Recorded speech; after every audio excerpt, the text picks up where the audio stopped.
Hello good morning dear student, Vidya Bharati senior secondary school के live tutorial में आपका फिर से स्वागत है। ठीक है, और अपना जो फिनोल था, फिनोल की फिजिकल प्रॉपर्टीज़ हमने पढ़ी, केमिकल प्रॉपर्टीज़ पढ़ी थी। ठीक है, और उनकी प्रिपरेशन हमने कर ली थी। इसके बाद में जो अपना अलग टॉपिक आता है, नेक्स्ट न्यू टॉपिक, वो अपना ईथर। कौन सा आता है? ईथर। और आज आप बात करने वाले हैं इम्पोर्टेंट पॉइंट की, ईथर की। ठीक है, तो सबसे पहले हम बात करते हैं ईथर को। हाँ जी, ईथर को कैसे बनाया जाए, ठीक है, और इनकी फिजिकल प्रॉपर्टीज़ क्या हैं, ठीक है, केमिकल प्रॉपर्टीज इनकी क्या है, ठीक है, और यहाँ से भी एक नंबर का क्वेश्चन बनता है। ठीक है, और जो ईथर है, ईथर की से भी एक नंबर का क्वेश्चन आ चुका है कि ईथर के उपयोग क्या है। ओके, तो सबसे पहले हम बात करते हैं ईथर की। ओके, तो इससे पहले यदि आप हमारे चैनल पे नए हैं तो एक बार इसको सब्सक्राइब कर लीजिएगा, और साथ में जो बेल आइकन दिख रहा है उसको भी क्या कर लीजिएगा, प्रेस कर लीजिए, ताकि आपके पास में हर लेक्चर की सबसे पहले नोटिफिकेशन आ सके और आप ज़्यादा फायदा उठा सके। ओके, ठीक है, तो देखिएगा। अब नेक्स्ट बात करते हैं, जो अपना टॉपिक चल रहा था वो है ईथर।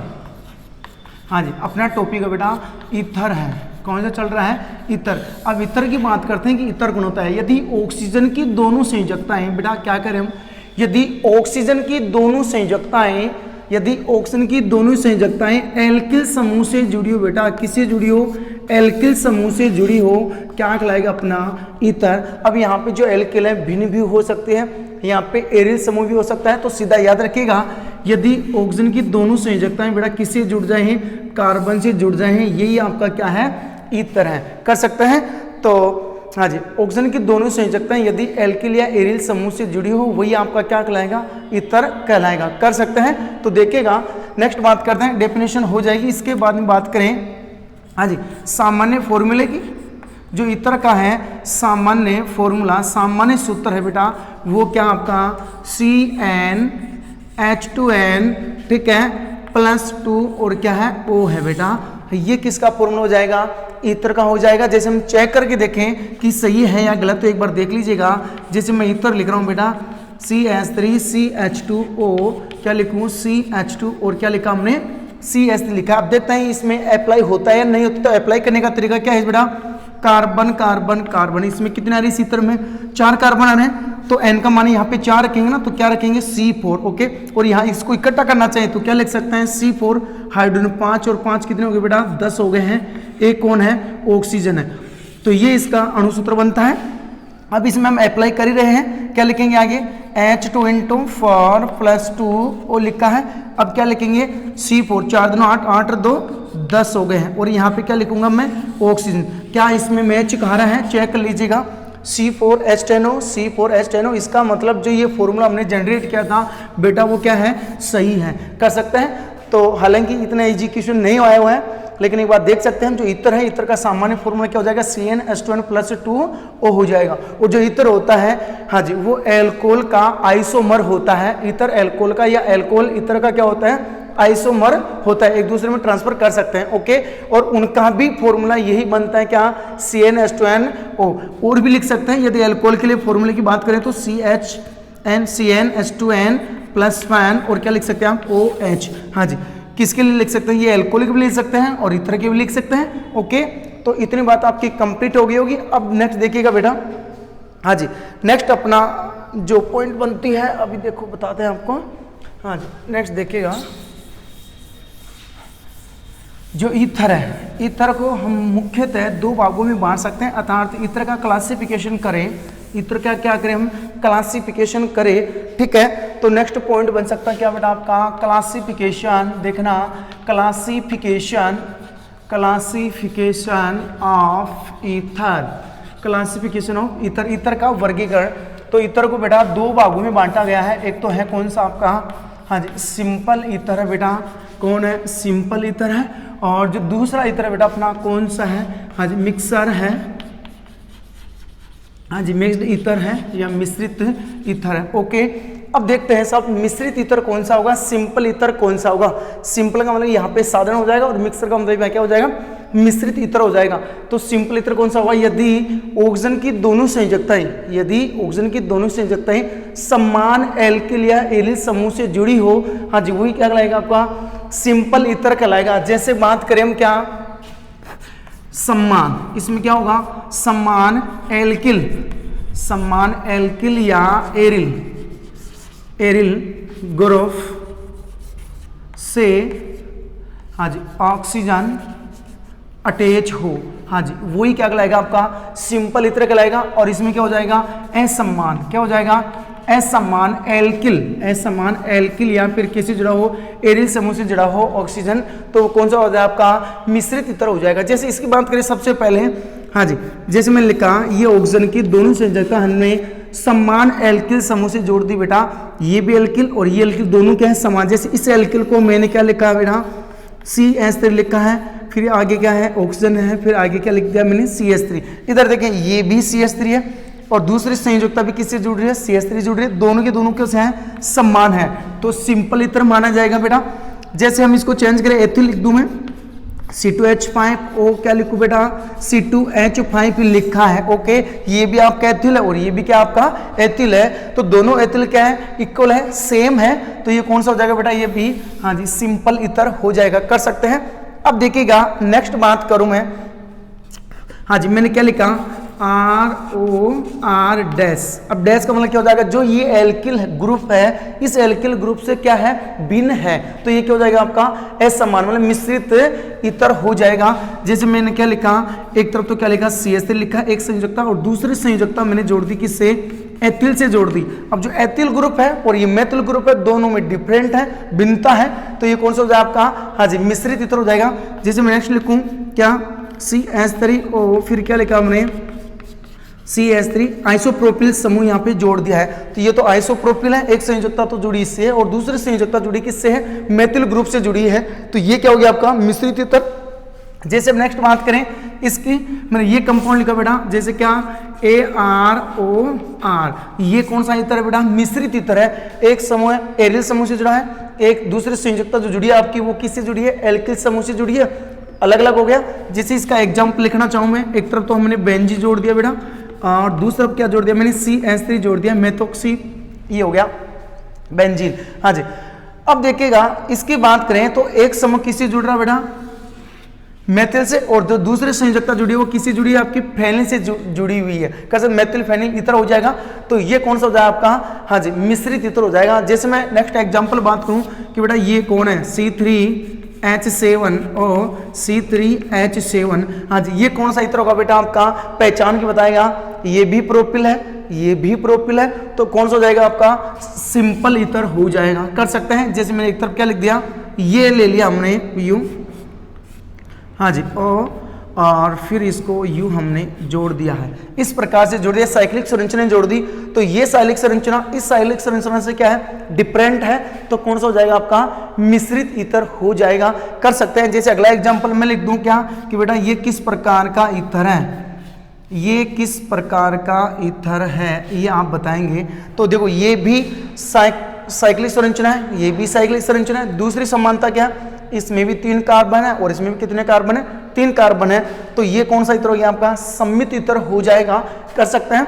तो सम्मित इत्र कौन सा हुआ बेटा हाँ जी जिसमें ऑक्सीजन की दोनों संयोजकताएं समान एल्किल समूह से जुड़ी हो, क्या कहलाएगा आपका हाँ जी सिंपल इत्र कहलाएगा, कर सकते हैं। फिर नेक्स्ट बात करें यदि ऑक्सीजन की दोनों संयोजकताएं भिन्न एल्किल समूह से जुड़ी हो, तो ये एल्किल समूह इस एल्किल समूह से क्या है भिन्न है, तो बेटा ये कौन सा हो जाएगा आपका मिश्रित इत्र हो जाएगा। इतना क्लियर हो गया होगा ये, ठीक है। तो जो अपना क्लासिफिकेशन था बेटा वो मुख्यतः 2 भागों में बांटा इत्र को, एक तो कौन सा हो गया सिंपल इत्र और दूसरा कौन सा होगा मिश्रित इत्र हो गया। अब बिल्कुल आसानी से इनको कर सकते हैं, हार्ड नहीं था, बिल्कुल ईजी थे। अब देखिएगा बेटा नेक्स्ट बात करते हैं हम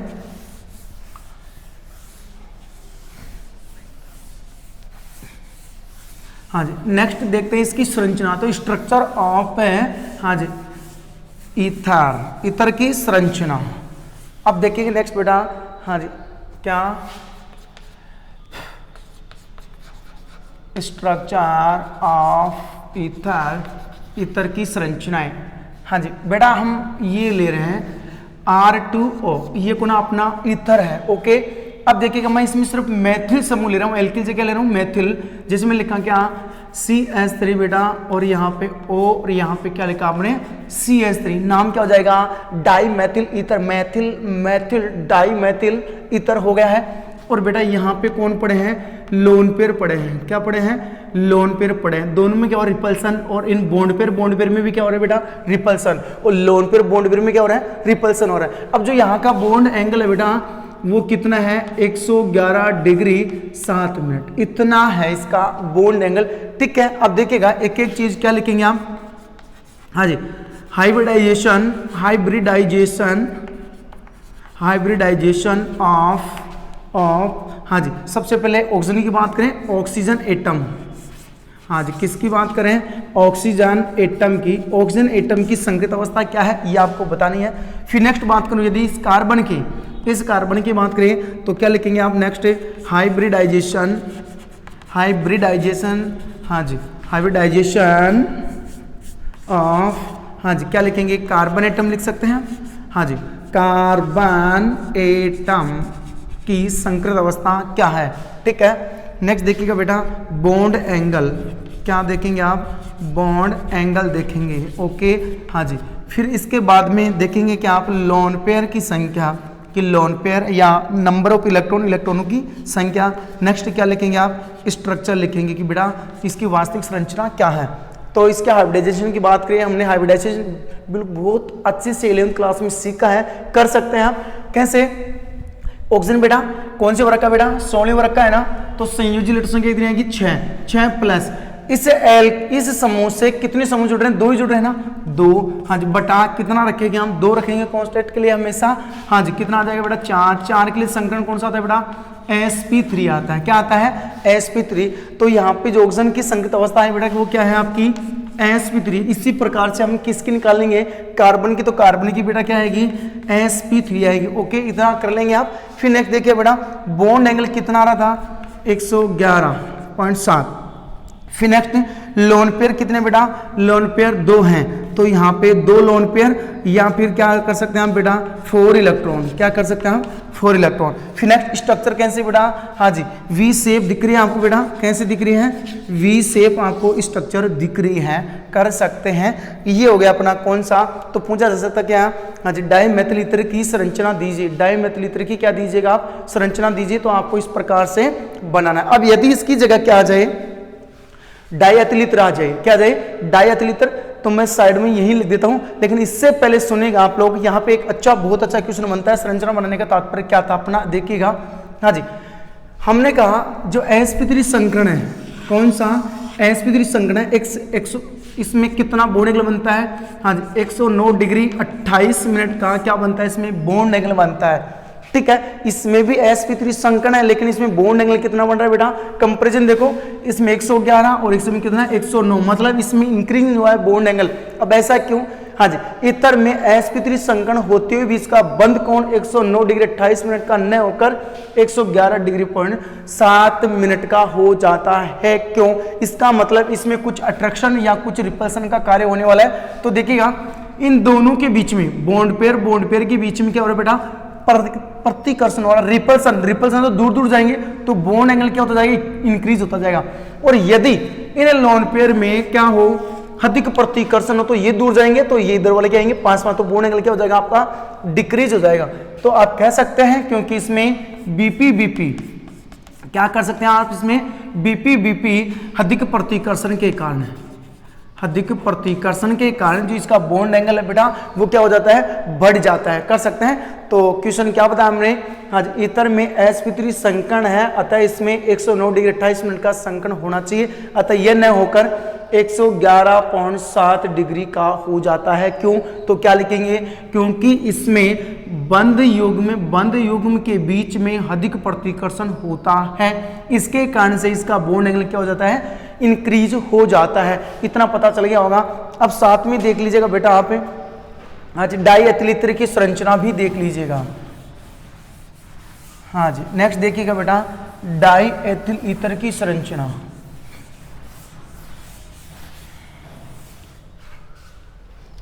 और जो आपके आरबीएससी बुक है उसमें डाइएथिल ईथर की स्ट्रक्चर दे रखी है, तो एक बार उसको भी देख लेते हैं, उससे भी एक क्वेश्चन बनता है।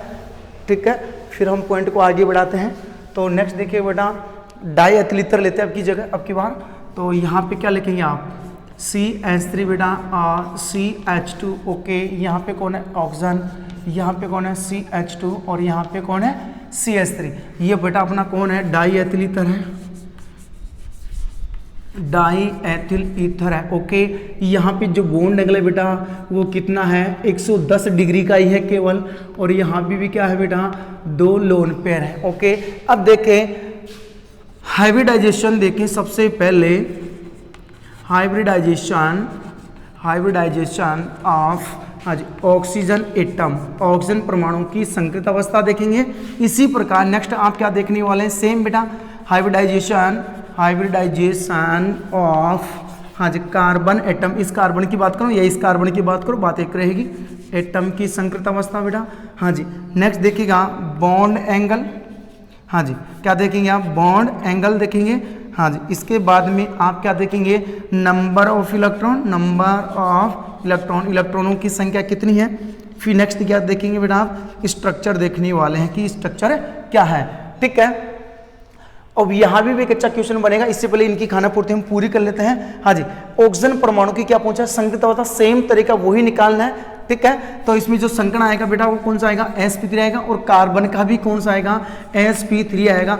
आपको कहीं दिक्कत नहीं आनी चाहिए कार्बन वाले संकरण की। ठीक है, नेक्स्ट बात करें जो बॉन्ड एंगल है वो कितना आएगा आपका 110 डिग्री का आएगा। नंबर ऑफ इलेक्ट्रॉन कितने बेटा 4 इलेक्ट्रॉन है। कितने इलेक्ट्रॉन है 4, अर्थात 2 क्या है लोन पेयर है। ओके, फिर नेक्स्ट क्या है स्ट्रक्चर कैसी इसकी बेटा कैसी है वी शेप लिख सकते हैं आप। कैसे लिख सकते हैं वी शेप लिख सकते हैं। अब देखिएगा इसमें क्वेश्चन कहाँ से जनरेट होता है।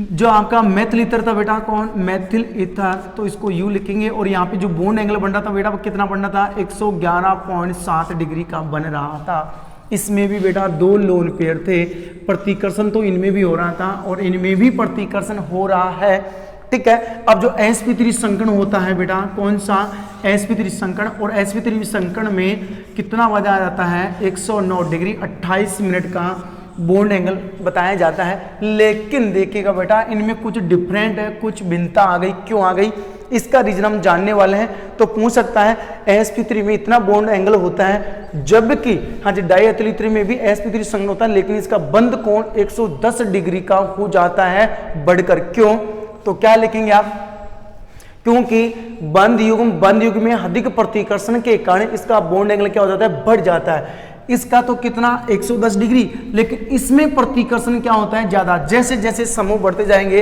इसमें थोड़ा रिपल्सन हो रहा है वो कम हो रहा है, लेकिन इसमें रिपल्सन क्या हो रहा है ज्यादा। इसमें लोन पेयर के बीच में कम प्रतिकर्षण, इसमें लोन पेयर के बीच में कम प्रतिकर्षण, और इसमें अधिक प्रतिकर्षण है। ठीक है, इसकी तुलना की बात करो बेटा, मैं इसकी तुलना की बात कर रहा हूं, दोनों की तुलना कर चुके हम। ठीक है, तो दोनों की तुलना करें उसके कंपैरिजन में, अब दोनों की तुलना करें sp3 संकरण की तुलना से। तो इसमें क्या हो रहा है बीपी बंद युग्म प्रतिकर्षण किससे ज्यादा हो रहा है इस वाले से ज्यादा हो रहा है। ठीक है, किससे ज्यादा लोन पेयर से क्या हो रहा है बेटा ज्यादा हो रहा है। ये कंडीशन किसी की लागू होगी ईथर की लागू होगी। लेकिन इन दोनों की कंपैरिजन की बात करें, ठीक है, तो जो डाई मेथिल ईथर है उसमें बीपी अधिक प्रतिकर्षण है इसकी तुलना में। इसमें लोन पेयर प्रतिकर्षण अधिक है, लेकिन इसमें और भी ज्यादा है, इसलिए इसका बॉन्ड एंगल सिर्फ कितना रहेगा बेटा 109 डिग्री 28 मिनट का हो गया है। तो आप क्वेश्चन आराम से बता सकते हैं। और ये याद रखेंगे यदि बेटा इन दोनों में प्रतिकर्षण बहुत ज्यादा हो रहा है, क्या हो रहा है बहुत ज्यादा हो रहा है, तो ये दोनों पास में आएंगे तो इसका बॉन्ड एंगल क्या हो जाएगा डिक्रीज हो जाएगा।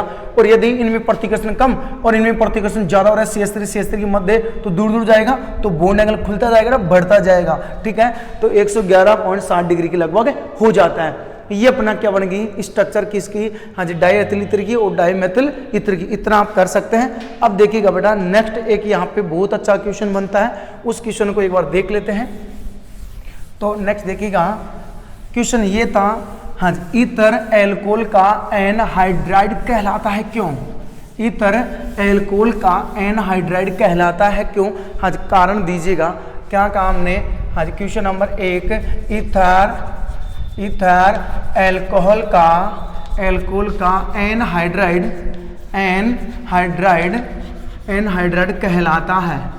कहलाता है क्यों।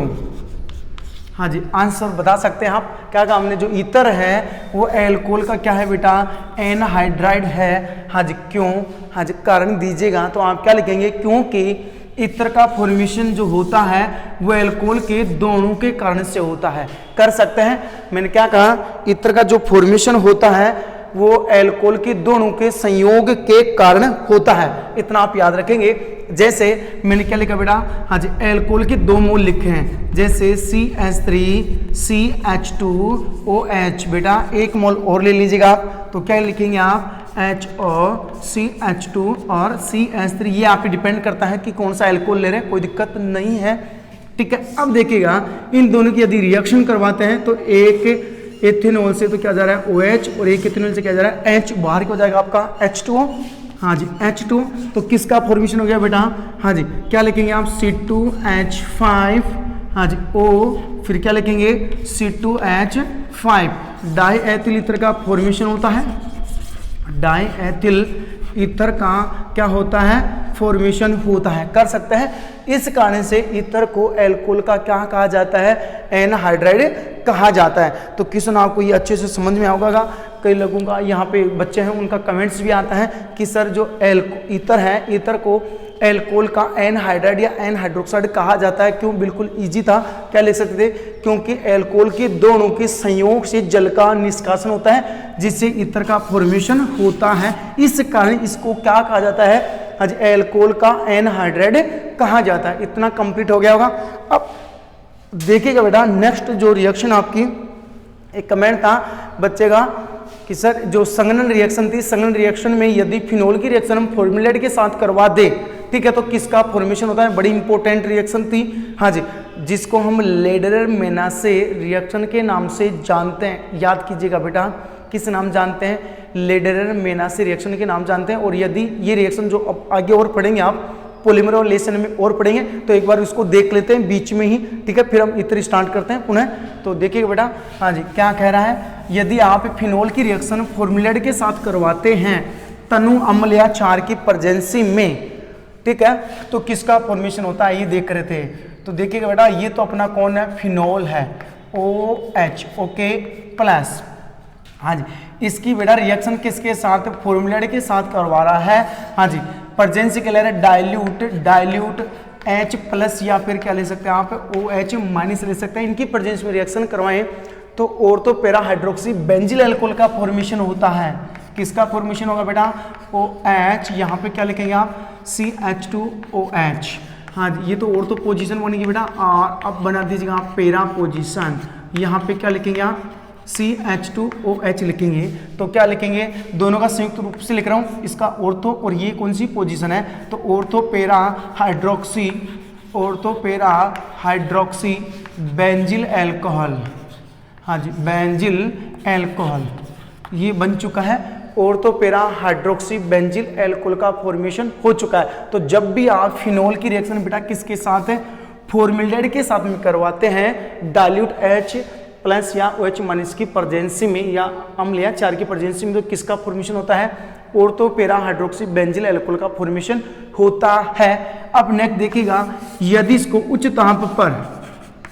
उच्च ताप पर क्या करते हैं, इसको गर्म करते हैं बेटा, ortho para hydroxy benzyl alcohol, तो एक बेकेलाइट का फॉर्मेशन होता है। किसका फॉर्मेशन होता है, बेकेलाइट का फॉर्मेशन होता है, जो कि क्या है, ताप दृढ़ बहुलक है। इसको हम यूं लिख सकते हैं, आज मैं डायरेक्ट इकाइयों को जोड़ रहा हूं, यहाँ पे CH2OH है, इसी प्रकार एक मोल और ले लें हम, इधर क्या लिखा अपने OH, हाँ जी, और इधर आगे से आगे ले सकते हैं आप क्या, CH2OH ले सकते हैं, हाँ जी मैं O लिख देता हूँ। इसी प्रकार यहाँ से क्या निकाल दो, H, तो बाहर क्या हो गया बेटा, हाँ जी H2, इधर से क्या हो जाएगा OH, और इधर से क्या हो गया आपका H, ठीक है। इसी प्रकार हम नीचे की ओर जोड़ रहे हैं, तो मैं डायरेक्ट जोड़ के दे देता हूँ आपको यूँ, हाँ जी।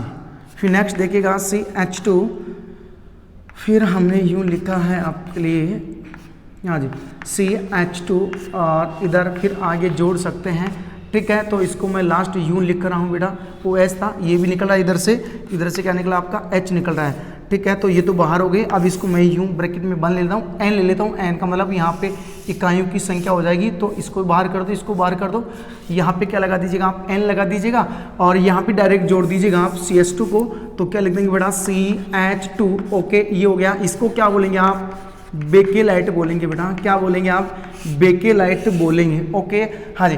तो बेकेलाइट कब बनता है, जब ortho para hydroxy benzyl alcohol को उच्च ताप पर गर्म करते हैं तो एक ताप दृढ़ बहुलक का फॉर्मेशन होता है, जिसको आप क्या बोलेंगे, बेकेलाइट। और जो बेकेलाइट है बेटा, इसका जो यूज करते हैं हम किस में करते हैं, हाँ जी, एक तो उच्च कोटि की प्लास्टिक बनाने में, दूसरा बर्तनों के हैंडल बनाने में। किसमें, बर्तनों के हत्थे, जिसको हैंडल बोलते हैं, बर्तनों के हत्थे तथा बिजली के उपकरण, हाँ जी, बिजली के उपकरण, बिजली के उपकरण जैसे स्विच वगैरह ये बनाने में इसको काम में लिया जाता है।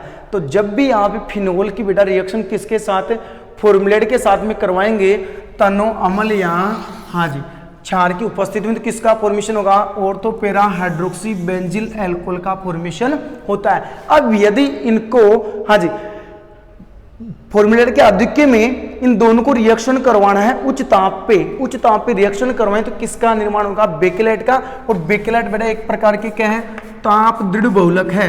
क्या है, ताप दृढ़ बहुलक है, जिसको गर्म करने पर और अधिक ठोस हो जाता है। ये क्या होता है बेटा, कठोर होता है।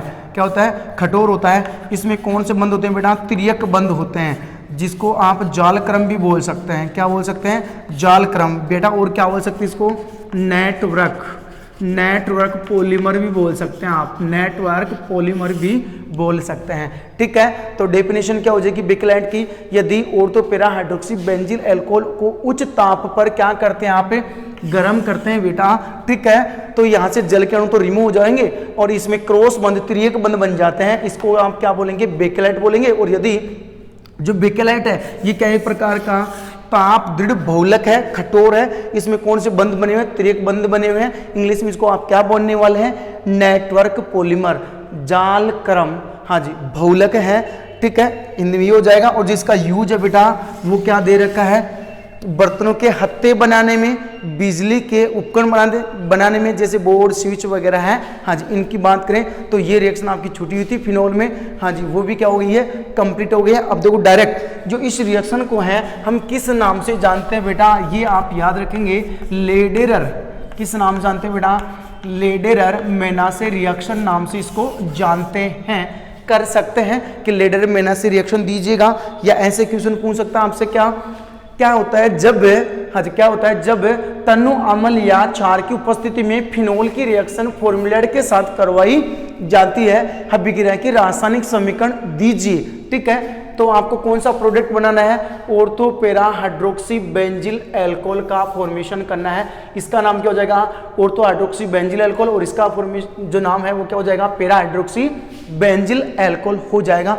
कर सकते हैं। ठीक है। तो जो अपनी संघनन रिएक्शन थी फिनोल की वो कंप्लीट हो चुकी है। इसके बाद में जो अपने इंपॉर्टेंट टॉपिक चलाया था वो कौन सा था, ईथर के बारे में कंप्लीट हो चुका है। यदि ऑक्सीजन की दोनों संयोजकताएं हाँ जी किससे जुड़ी हो, एल्किल समूह से या एरिल समूह से जुड़ी हो, वो कौन होगा आपका, ईथर ही होगा।